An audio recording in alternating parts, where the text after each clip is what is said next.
Welcome to రేమచ్చ YouTube channel. Gujarat Titans వేలం తర్వాత జట్టు ఏ విధంగా ఉంది, వాళ్ళ ప్లేయింగ్ 11 ఏ విధంగా ఉంటుందనేది ఒక అంచనా వేద్దాం. అయితే దానికన్నా ముందు మా ఛానల్ సబ్స్క్రైబ్ చేసుకోండి, పక్కన ఉన్న బెల్ ఐకాన్ కూడా క్లిక్ చేసి పెట్టుకోండి. ఫర్దర్గా మేము వీడియోలు అప్లోడ్ చేసినప్పుడు మీకు నోటిఫికేషన్ వస్తుంది. అయితే గుజరాత్ టైటాన్స్ మాత్రం అయితే ఆడిన 2 సీజన్లో అద్భుతమైన ప్రదర్శన చేసిందని చెప్పుకోవచ్చు.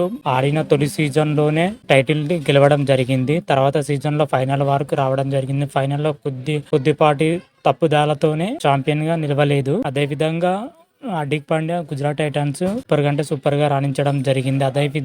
అదే విధంగా మూడో సీజన్ కూడా గుజరాత్ టైటన్ అన్ని విధాలుగా సందిగ్ధం అవుతుంది. అయితే గుజరాత్ టైటన్స్ మినీ వేలంలో వచ్చేసరికి 8 మంది ప్లేయర్స్ ను కొనుగోలు చేయడం జరిగింది. మినీ వేలంలో ముఖ్యంగా షారుఖ్ ఖాన్కి 7.4 కోట్లు పెట్టడం జరిగింది. ఉమేష్ యాదవ్కు 5 కోట్లు పెట్టడం జరిగింది.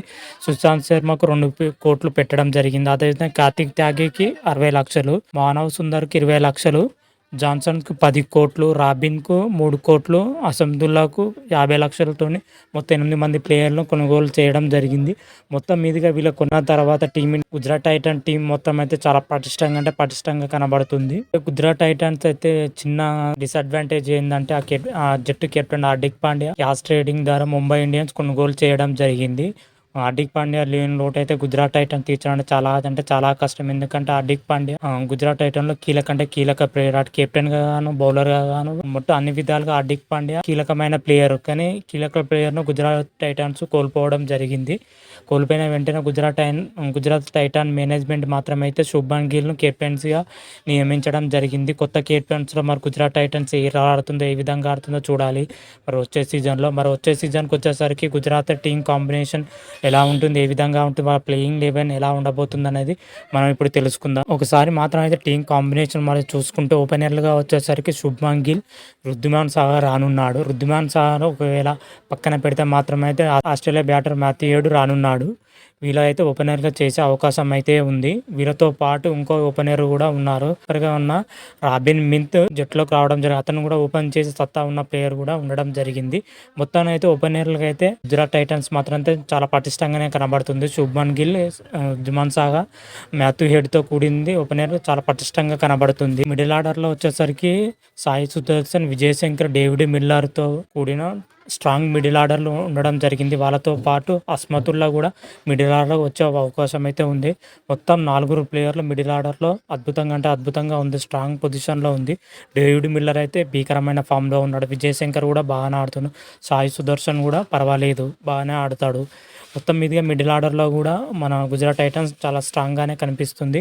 ఆ తర్వాత లోయర్ ఆర్డర్లో చూసుకుంటే రాహుల్ త్రిపాఠి, షారుఖ్ ఖాన్ ఉన్నారు. రాహుల్ త్రిపాఠి ఎక్సలెంట్ ప్లేయరే, అదేవిధంగా షారుఖ్ ఖాన్ కూడా ఎక్సలెంట్ ప్లేయరే. అదేవిధంగా రషీద్ ఖాన్ ఉన్నాడు. రషీద్ ఖాన్ అటు బౌలింగ్లో కానీ ఇటు బ్యాటింగ్లో కానీ అద్భుతంగా రాణిస్తాడు. రషీద్ ఖాన్ గుజరాత్ టైటన్లోకి వచ్చేసరికి కీలకమైన ప్లేయర్లు అని చెప్పుకోవచ్చు.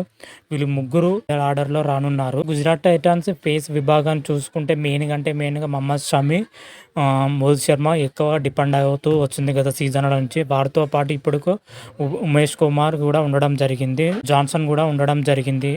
అటు బౌలింగ్ ఫేస్ విభాగం చూస్తే గుజరాత్ టైటన్స్ చాలా స్ట్రాంగ్గా ఉంది. మొత్తం ఓవరాల్గా చూసుకుంటే మాత్రం అయితే గుజరాత్ టైటన్స్ అయితే బ్యాటింగ్లో కానీ ఇటు బౌలింగ్లో కానీ అయితే చాలా స్ట్రాంగ్గా ఉంది. మొత్తం మీది అయితే తుది జట్టు అంచనా అయితే ఈ విధంగా ఉండబోతుంది. Shubman Gill, Wriddhiman Saha, Sai Sudharsan, Vijay Shankar, David Miller, Azmatullah and Shahrukh Khan or Rahul Tripathi, Rashid Khan, Johnson, Mohammed Shami, Umesh Yadav or Mohit Sharma or Kartik Tyagi కూడిన 11 మెంబర్స్ జట్టులో పాల్గొనే అవకాశం అయితే ఎక్కువగానే కనిపిస్తుంది 2024 ఐపీఎల్లో. మరి చూద్దాం ఈ విధంగానే పాల్గొంటుంది, ఇంకేమైనా చేంజ్ చేస్తుందని చూడాలి. మొత్తం మీదకి అయితే గుజరాత్ టైటన్స్ వచ్చేసరికి కొత్త కెప్టెన్స్లో మరి ఈ ఐపీఎల్ సీజన్లో ఎలా రాణిస్తుంది, ఏ విధంగా రాణిస్తుందో చూడాలి. శుభ్మన్ గిల్ మరి టీంను ఏ విధంగా ముందు నడిపిస్తారో మరి వెయిట్ చేయాల్సింది. మరి చూద్దాం వచ్చే సీజన్లో మరి గుజరాత్ టైటన్స్ ఎలా ఆడుతుంది, ఏ విధంగా ఆడుతుందో తెలుసుకునే ముందు అయితే మన ఛానల్ సబ్స్క్రైబ్ చేసుకోండి, పక్కన ఉన్న బెల్ ఐకాన్ కూడా క్లిక్ చేసి పెట్టుకోండి. ఫర్దర్గా మేము వీడియోలు అప్లోడ్ చేసినప్పుడు మీకు నోటిఫికేషన్ వస్తుంది. రారా మహాదేవ్, శంభో శంకర. Thank you.